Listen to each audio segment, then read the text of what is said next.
will say that I've been a non-fat, sugar-free yogurt eater my entire adult life. My staff make fun of me because of this, because every day that's what I eat, a little bit of fresh fruit in it, and it's absolutely delicious. So, okay.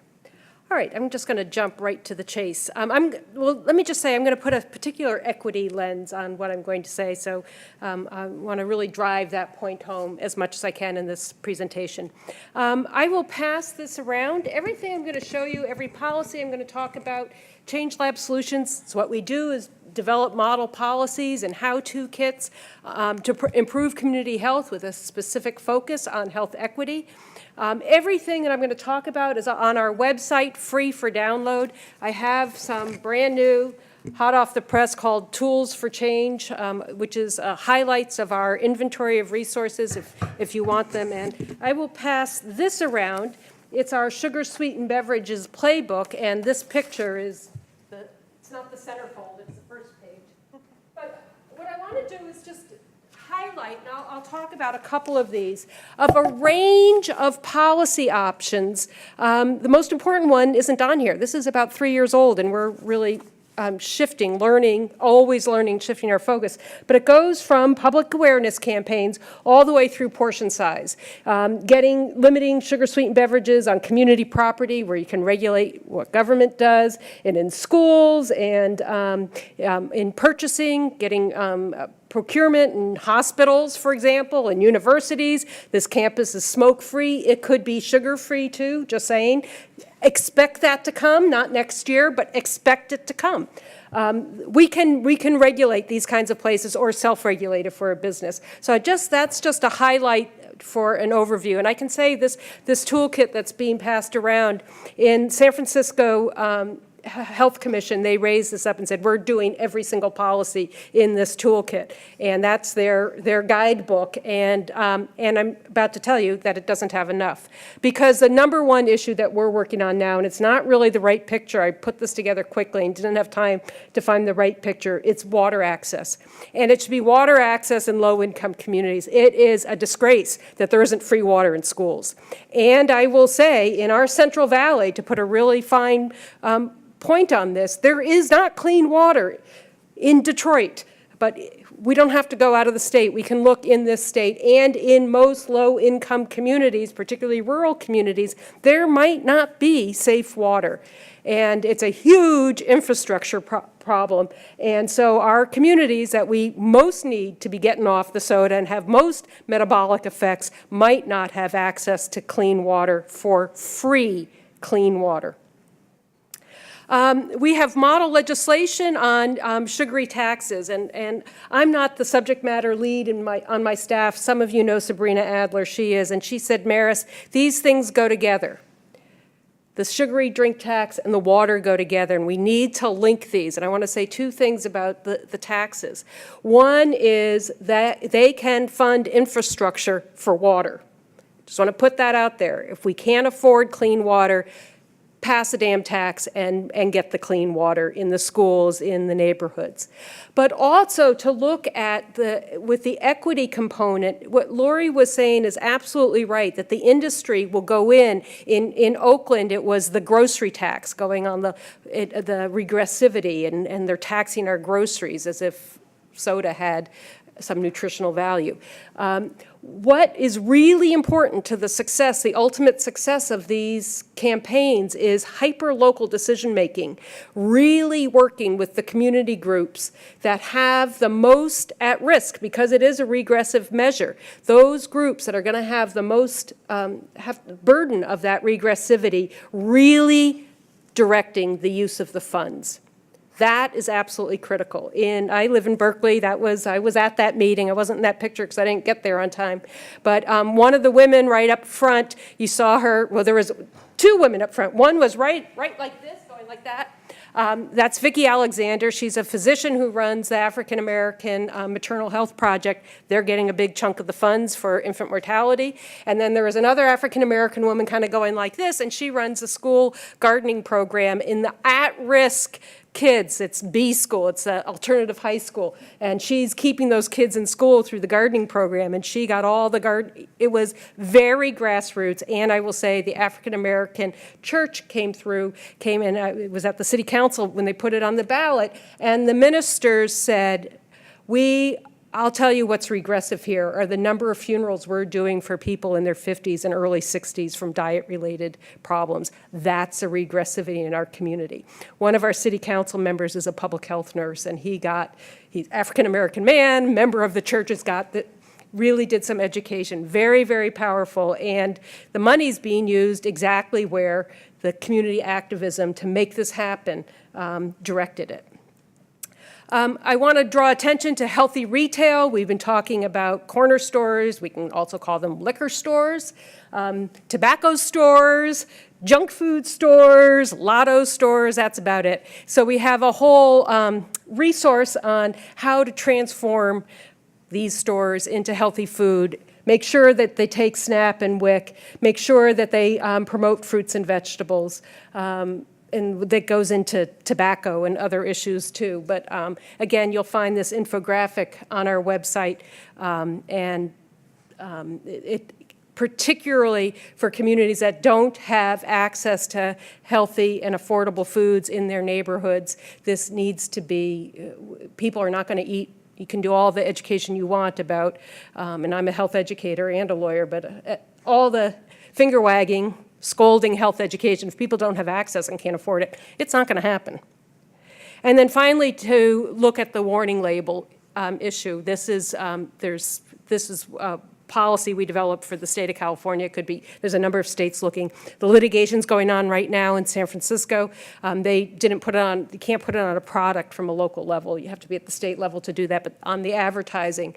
I will say we don't know. The hearing didn't go that well for our side, but simultaneously, the day after the hearing, or 2 days after the hearing, a separate case on warning labels coming out of Berkeley, warning labels on cell phones went through very positively, the same kind of First Amendment questions. And so the courts asked the litigants to brief why are our situation different than the cell phone situation. So it's at the Ninth Circuit. I think whoever loses, they'll petition review to the Supreme Court. Whether they get it or not, I don't know, but I think we're going to the Supreme Court on some of the First Amendment issues. Warning labels are important for changing the conversation. We're asking about litigation, lots of free media about this. So changing the conversation when we have when there's been polls, studies of moms, if they saw this on a product that they have in their home, it will change purchasing behavior is what we've learned from that. And because we can't regulate inside the home, I think we can regulate what kids bring to school, but we can't regulate what parents serve their kids. This is a way we can get some regulated information right into the kitchen. And so that's kind of cool too. I'm going to end there. I brought, for handouts, I have 20, so I think we're a little bit more than 20, but I'll pass these around. Unhealthy food and beverage marketing to kids. I just mentioned the First Amendment. It's a challenge for us, what you can and cannot regulate. A lot more to say if you're interested. But this is where you can regulate, and it's in schools. I think it's abhorrent that there is any advertising of food products, particularly unhealthy food products in schools. There should be none of that. And here's just an infographic on where we can regulate. Thank you, Marice. And in the interest of time, if anyone has questions for Marice particularly or about the session in general, please, now would be the time to ask them. Thank you, Marice. Speaking from Berkeley, where we have the soda tax, and we've been very conscientious in giving the money back to community groups that work in high-risk situations and areas. It occurs to me that we've been following, the intent of the law, but there is no regulation that means that will continue forever, that the money coming in from the tax will be distributed to the community, even though that's the intent. So I've been thinking about, is there a way to then regulate it after the fact? Because San Francisco and Oakland are of course in this situation now, and they're already talking about how they're Yeah, going to use the money. so Pat's referring to a vagary in California law that won't be in other states, but we have to have supermajorities, 2/3, to be able to direct earmark tax dollars to any particular cause. And to win, these communities, although Berkeley passed by more than 2/3, we didn't think that we would, so they just went for 50%, which you can't earmark the use of funds, it just goes into the general fund. So we do what's called an A-B. A is pass it, and B is advisory to the city council. And we want this to go to the community health, whatever, specifics. And so that's, we have a lot of political intent right now. Those same community activists are still involved, but what happens over time if that were to won? The money does go into the general fund and can be sucked off for other purposes. Absolutely a risk that most states won't have to deal with, but we do in California. So that just, it really, in the school issue, that became a union issue. People are going to lose their jobs because the SNAP Ed dollars for nutrition education in the schools and the community gardens was being cut off, and so all those people are going to lose their jobs. So the unions, the Berkeley Unified School District teachers, came up and supported it. So, making sure you've got political clout. I mean, it's organizing, because absolutely right that it could be sucked off for other purposes. Yeah. I was wondering what the basis was. I was struck by the 10 ways to reduce SSB, and that almost all of them were restrictive. It was limit this, prohibit that, restrict this. What the rationale for that was? Is that based on any kind of consumer research? No, it's based on legal opportunity. So other ways you could do it is incentives, but then you have to come up with money for incentives. But these are ways that can be done, activities that can be done by local government, particularly. It struck me that they're all very kind of restrictive and prohibitive, and I don't know if that's the best way to deal with, given that we're hardwired to enjoy sugar, whether they would be effective strategies as opposed to promoting healthier alternatives, for example. I think you've got a point well taken, and this is really targeting at policy wonks who want to do something. This is what you can do. You'll see, for example, there's a whole range of how do you do vending. I went to the vending machine last night in this hotel, and there's lots of water. And I can't remember if they're soda or not. I do remember there were juices. The juices were more expensive, yay, and off to the side. So when as an adult, when I looked at the vending machine, so there's other strategies that around vending is that you've got to, and this will sound prohibitive, but competitively price water less and the other products more expensive. Product placement actually matters. What you see first matters. So there's all this, what do they call it? Economic behavioralism. There's a term for it.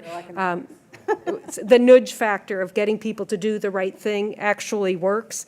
And that can be regulated. So it might sound like negativity, but it leads to positive behavior.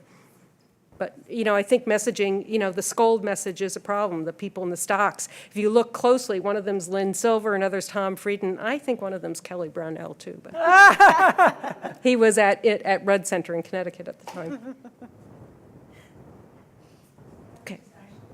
Just actually add to that point that a lot of the policies that are out there in the school arena in particular actually are the way they're written, they allow only healthier options in many cases. So they don't explicitly come out and say, we ban sugar, we ban sugary drinks. They only allow 100% juice. They only allow water. They only allow non-fat and low-fat milks, things like that. So, but in essence, what it means in practice is you're banning these healthier options. But the way they're written in policy is to only allow the healthier options.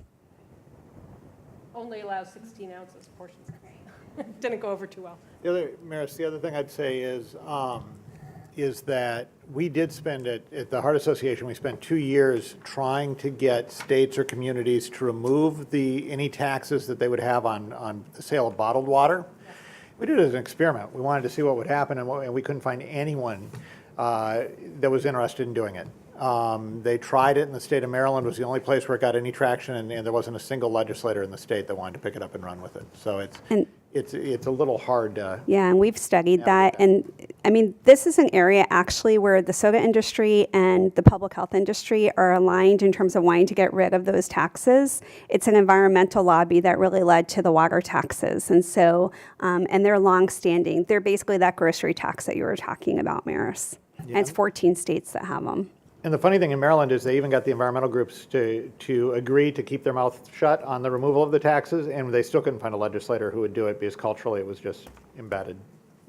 I would say that the warning label is a right to know. It's within the right to know context, which is a very positive message too. So it's regulatory for sure. It wouldn't be done voluntarily, but it is a consumer right to know and empowerment.